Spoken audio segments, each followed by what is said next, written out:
Hello friends, आज हम लोग पढ़ेंगे यूकैरियोट और प्रोकैरियोट के बीच में डिफरेंस। ओके।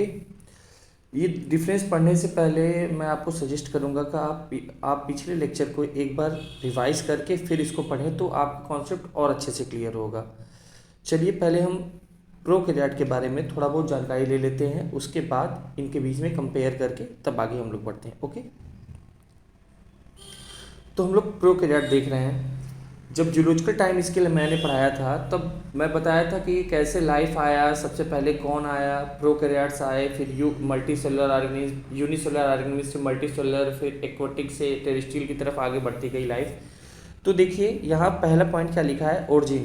प्रोकैरियोट की ओरिजिन क्या लिखा है, 3.5 बिलियन एगो, मतलब अर्थ जब अब से 3.5 बिलियन एगो हमारा प्रोकैरियोट की डिस्कवरी हो गई थी। मतलब डिस्कवरी बोले प्रोकैरियोट्स आ गए थे सम। और देखिए next point, prokaryotes without nucleus. इसका मतलब क्या होता है, इसको ध्यान से समझ लीजिए आप लोग। विदाउट न्यूक्लियस क्यों बोला जाता है, देखिए जब हम लोग आगे पढ़ेंगे फाइलोजेनेटिक्स तो उसमें मोनेरा पढ़ेंगे। मोनेरा में हम लोग, मतलब मोनेरा को ही हम लोग बैक्टीरिया बोलते हैं, तो बैक्टीरिया में हम लोग पूरा अच्छे से उसमें पढ़ेंगे कि न्यूक्लियस क्या, फॉल्स न्यूक्लियस क्या होता है, फॉल्स क्रोमोसोम क्या होता है, नेकेड डीएनए क्या होता है, ये सब बैक इसमें पाया जाता है प्रोकैरियोट्स में। ओके, थोड़ा जानकारी ले लेते हैं। देखिए प्रोकैरियोट्स का मतलब आप सीधे समझेंगे बैक्टीरिया की बात हो रही है। किसकी बात हो रही है, बैक्टीरिया की बात हो रही है। तो इसके न्यूक्लियस को हम लोग क्या कहते हैं, बैक्टीरिया के न्यूक्लियस को हम लोग न्यूक्लियोइड कहते हैं, न्यूक्लियोइड कहते हैं। और क्या कहते हैं, जीनोफोर कहते हैं। ओके, और भी कुछ नाम आपको याद आ रहा है इसका, इंसिपिएंट न्यूक्लियस कहते हैं इसको। क्या, इंसिपिएंट न्यूक्लियस। क्यों, क्योंकि इसमें ट्रू क्रोमोसोम अब्सेंट होते हैं, इसमें फॉल्स क्रोमोसोम होते हैं। डीएनए इसका double standard circular naked DNA होता है विदाउट हिस्टोन प्रोटीन। देखिए जब हिस्टोन प्रोटीन प्रेजेंट ही नहीं है तो डीएनए नेकेड हो गया आपका। और इसी कारण इस प्रोकैरियोट में हम लोग प्रोकैरियोट को विदाउट न्यूक्लियस कहते हैं। ठीक है, चलिए नेक्स्ट पॉइंट। नेक्स्ट पॉइंट क्या लिखा है, यूनिट मेम्ब्रेन बाउंड सब सेलुलर स्ट्रक्चर अब्सेंट।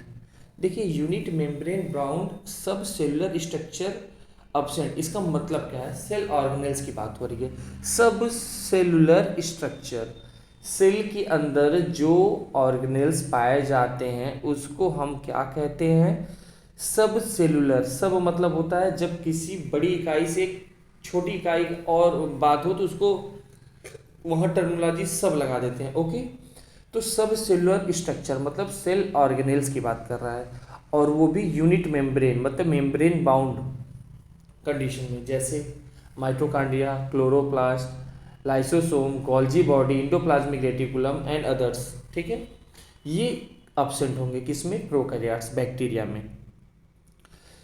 प्रोकैरियोट्स के सेल की साइज जो होती है as compare to eukaryote smallest होती है, छोटी होती है। ओके, देखिए और सेल साइज छोटी होगी तो सरफेस एरिया इसका एज कंपेयर टू वॉल्यूम कम इंक्रीजमेंट करेगा। देखिए इसमें क्या होता है कि वॉल्यूम क्यूब में, मतलब जैसे कि किसी के पावर क्यूब एक्स के पावर क्यूब कर दें उस तरीके से मल्टीप्लाई करता है, और सरफेस एक्स के पावर स्क्वायर, तो सरफेस एरिया के कंपैरिजन में वॉल्यूम इसमें ज़्यादा डेवलप होगा। ओके, सेल लेस कॉम्प्लेक्स होगा किसके कंपेयर में, यूकैरियोट के। देखिए इसमें डिवीजन बाइनरी फिशन बोला है, इसमें ओनली डिवीजन बाइनरी फिशन हो ये गलत होता है, मतलब कंपेयर मैं बता रहा हूँ तो इसलिए इसमें डिवीजन जो है बाइनरी फिशन। देखिए रिप्रोडक्शन जो होता है किसमें, बैक्टीरिया में, मतलब प्रोकैरियोट्स में, वो टू टाइप्स के होते हैं। एक एसेक्सुअल रिप्रोडक्शन होता है, एक जेनेटिक रिकॉम्बिनेशन होता है। आप जानते होंगे जेनेटिक रिकॉम्बिनेशन, और नहीं जानते होंगे तो आगे मैं उसको पढ़ाऊंगा। ठीक है, तो एसेक्सुअल रिप्रोडक्शन में जो रिप्रोडक्शन होता है आपका बैक्टीरिया में टू टाइप से होता है, बाइनरी फिशंस और बाई इंडोस्पोर।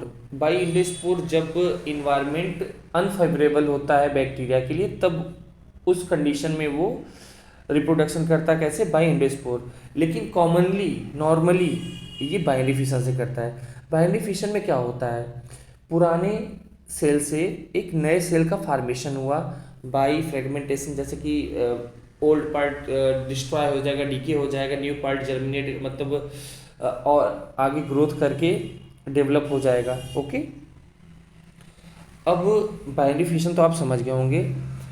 अब देखिए, जब ओल्ड पार्ट से न्यू पार्ट का फॉर्मेशन हो रहा है, न्यू जनरेशन का फॉर्मेशन हो रहा है, न्यू प्रोजनी का फॉर्मेशन हो रहा है, तो देखिए उसमें कहीं आपको दिखा कि मेल फीमेल आपस में रिप्रोड्यूस करके एक गैमेट का फॉर्मेशन कर रहे हैं, ऐसा तो कुछ कहीं नहीं दिखा। तो इसमें no mitosis no meiosis. No mitosis क्या होता है, मियोसिस क्या होता है, ये मैं आपको बहुत अच्छे से पढ़ाऊंगा। इसका एक शॉर्टली नॉलेज भी अभी यूकैरियोट में दे दूंगा आपको। तो आप इतना ध्यान रखिए, प्रोकैरियोट में नो माइटोसिस नो मियोसिस। अब मियोसिस नहीं हो रहा है तो सेक्सुअल रिप्रोडक्शन भी एब्सेंट होगा। सेक्सुअल रिप्रोडक्शन एब्सेंट है तो गैमेट का फॉर्मेशन भी नहीं होगा। प्रोकैरियोट में राइबोसोम्स जो होते हैं जिससे प्रोटीन का फॉर्मेशन होता है वो 70S होते हैं। कौन से होते हैं? 70S। चलिए अब हम एक बराबर कंपेयर करके प्रोकैरियोट्स और यूकैरियोट्स को पढ़ते हैं। ध्यान से समझिएगा, आपको बहुत अच्छे से समझ में आ जाएगा। देखिए,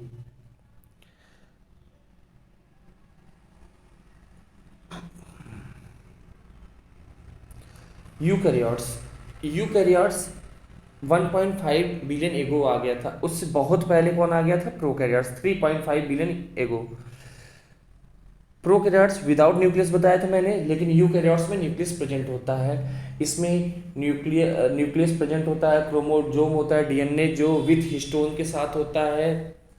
ठीक, यूनिट्स सेल ऑर्गेनल्स प्रेजेंट होते हैं जैसे mitochondria, Golgi body, ribosome, lysosome, chloroplast and others cell membrane bound subcellular structure present होते हैं। साइज इसका as compare to prokaryote larger होता है। Surface area as compare to volume ज़्यादा होता है। और प्रोकैरियोट लेस कॉम्प्लेक्स होता है, लेकिन यूकैरियोट्स मोर कॉम्प्लेक्स होता है। आप कॉमन सेंस लगाएंगे, मल्टीसेलुलर ऑर्गेनिज्म आ रहे हैं, फिर टिश्यू ऑर्गेन्स फॉर्मेशन, कई सारे फंक्शंस इंक्रीज, कॉम्प्लेक्सिटी भी इंक्रीज हो रही है, नर्वस सिस्टम डेवलप कर रहे हैं, तो कॉम्प्लेक्सिटी हर तरफ से हमारे में यूकैरियोट्स में एज कंपेयर टू प्रोकैरियोट्स बढ़ रही है। डिवीजन माइटोसिस और मियोसिस बोथ आर प्रेजेंट। देखिए माइटोसिस क्या होता है? माइटोसिस सोमैटिक सेल में जो डिवीजन होता है उसे माइटोसिस, ये सिर्फ और सिर्फ ग्रोथ के लिए रिस्पॉन्सिबल होता है। माइटोसिस ग्रोथ के लिए रिस्पॉन्सिबल हो रहा है, मतलब मेरा कहने का सेंस है किसी भी चीज़ का ग्रोथ अगर हमें करवाना है तो हम उसमें माइटोसिस कराते हैं। जैसे टिश्यू है, बॉडी, बोन फॉर्मेशन, सेल्स के इंक्रीजमेंट, तो ये सब माइटोसिस के प्रोसेस होता है। मियोसिस को हम लोग और क्या बोलते हैं? Germ cell, sexual cell. Sex sex cell से संबंध में सेक्स रिप्रोडक्शन में इसका मियोसिस का पार्टिसिपेशन होता है। ओके, चलिए अब देखिए, जब इसमें मियोसिस हो रहा है तो सेक्सुअल रिप्रोडक्शन भी होगा, गैमेट का फॉर्मेशन भी होगा। राइबोसोम यूकैरियोट्स में कौन से प्रेजेंट होते हैं? 70S और 80S बोथ प्रेजेंट होते हैं। देखिए राइबोसोम का मेन फंक्शन क्या है? प्रोटीन का फॉर्मेशन करना। और देखिए प्रोकैरियोट्स में हम लोगों ने देखा था 70S, प्रोकैरियोट्स में 70S टाइप के राइबोसोम प्रेजेंट थे, लेकिन यूकैरियोट्स में 70S भी प्रेजेंट है और 80S भी प्रेजेंट है। 70S जो है वो आपका माइटोकॉन्ड्रिया और क्लोरोप्लास्ट में प्रेजेंट होता है। ओके, माइटोकॉन्ड्रिया में देखिए बाइनरी फिशन भी होता है। और साइटोप्लाज्म में हमारा जो प्रोटीन फॉर्मेशन होता है वो किसके द्वारा होता है? 80S के द्वारा। किसके द्वारा? 80S के द्वारा।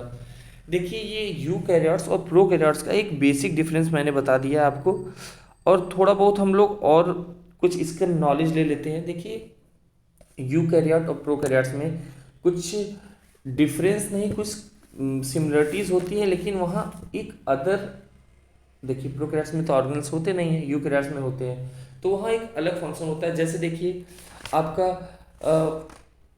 माइटोकॉन्ड्रिया की जगह, माइटोकॉन्ड्रिया क्या वर्क करता है हमारे में? पावर हाउस की तरह है, और ये यूकैरियोट्स में प्रेजेंट होता है। लेकिन प्रोकैरियोट्स में इसी की जगह, माइटोकॉन्ड्रिया की जगह मीजोसोम वो फंक्शनल हो जाता है, मीजोसोम वर्क करता है। और देखिए फोटोसिंथेसिस हमारे में नहीं, मतलब यूकैरियोट्स के प्लांट में जो फोटोसिंथेसिस होता है उसके लिए मेन रिस्पॉन्सिबल कौन होता है? क्लोरोप्लास्ट। लेकिन बैक्टीरिया के सम वो भी कुछ यू बैक्टीरिया में फोटोसिंथेसिस होता है, किसके कारण होता है?